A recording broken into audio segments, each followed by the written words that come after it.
Breaking news is happening right now on 12 News at 10 o'clock this Sunday night.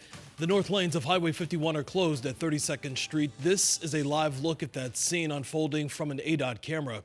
Tonight, Arizona DPS says that this crash involving multiple cars around 6:30 tonight. We're told that 2 adults taken to the hospital, 1 person with serious injuries.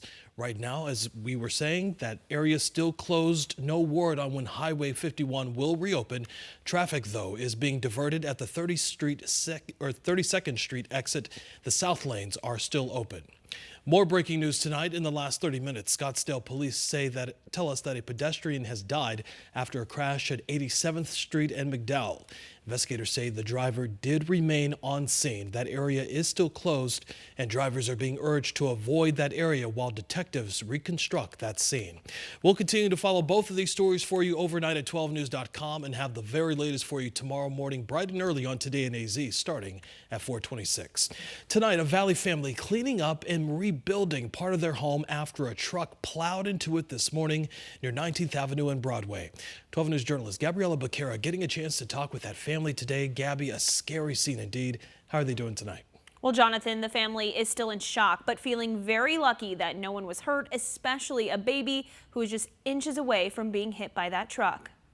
Still in disbelief. So many things. Josue Martinez Rojo can't find the right words to describe the state of his home. Like, this can happen to anybody. Like, it's just, what a coincidence it happened to us. But he can recall the noise. I was hearing screeches, and then I heard like a big thump. And the feeling. I shook the house. It was like kind of like a little earthquake. Of a pickup truck plowing into his house early Sunday morning. He was kind of close to hitting the baby, so we were just like freaked out to see if anything happened to her. The crib the baby was in now broken and visible from 19th Avenue as crews board up the home. Everything happened fast. The damage is significant. I was in shock because I was like, whoa, like all this happened. But the Martinez Rojo family tells me they're thankful no one was hurt. It could have been like so much worse. Phoenix police say they're still investigating the cause of this crash. The driver was taken to the hospital with minor injuries. Jonathan? Oh man, you look at that scene and you are just lucky that everyone walked away without any injuries. Gabby, thanks so much. Tonight, 12 News is staying in contact with Mesa Police as they try to piece together 2 crashes from this morning. The first crash involving a motorcycle and a car near Baseline and Alma School Road. Tonight, that motorcyclist is in critical condition, but get this, paramedics who are headed to that same scene were involved in another crash themselves when a car hit the ambulance. No one was hurt in that crash. Tonight, 12 News continuing to track a number of fires still burning across Arizona tonight. The Peak Fire burning near the Four Peaks Wilderness along Highway 87. The fire sparking yesterday afternoon and so far has burned 360 acres. The fire, we have learned, is just shy of being halfway contained. Tonight, crews are battling the fire in the air and on the ground to stop the flames from reaching Highway 87. Right now, there's no word on what caused that fire. In just the last few hours, the Arizona Forestry Department releasing new details on the Painted Fire near Whitman. Crews have now lowered the number of acres burned from 250 down to just 104. This fire also sparking yesterday in the Whispering Ranch community. Tonight, that fire 50% contained. No evacuations have been ordered. The Horse Fire near the Horseshoe Reservoir has now burned more than 500 acres and is 50% contained. Horseshoe Dam is closed between Bartlett Dam Road and Horseshoe Lake as crews continue working to put out the flames. So far, 1 structure has been destroyed. No injuries have been reported. And with wildfire season in full swing, now is the perfect time to download the 12 News app. Get up-to-the-minute alerts on fires and evacuations across Arizona. Just scan the QR code on the right side of your screen, and you'll be directed to download the app on your mobile devices.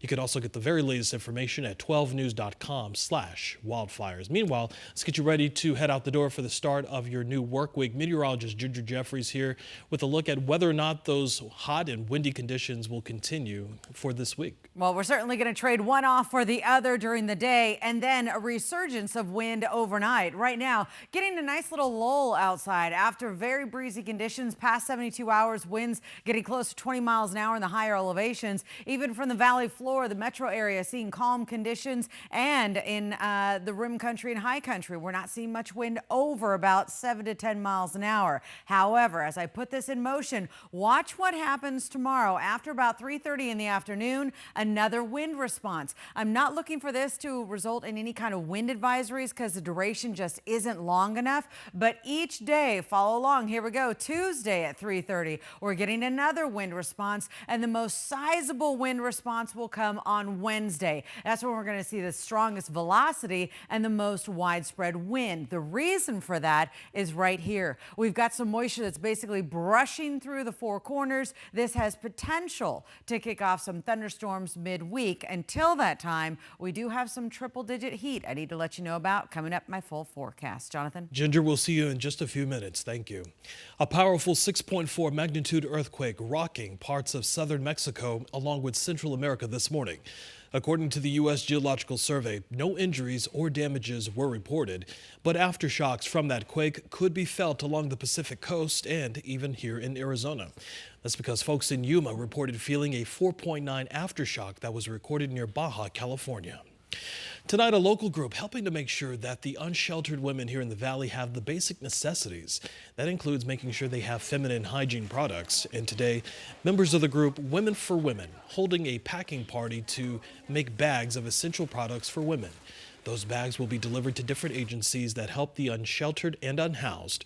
The group says the need is so great that they actually hold 3 to 4 of these packing parties each and every week.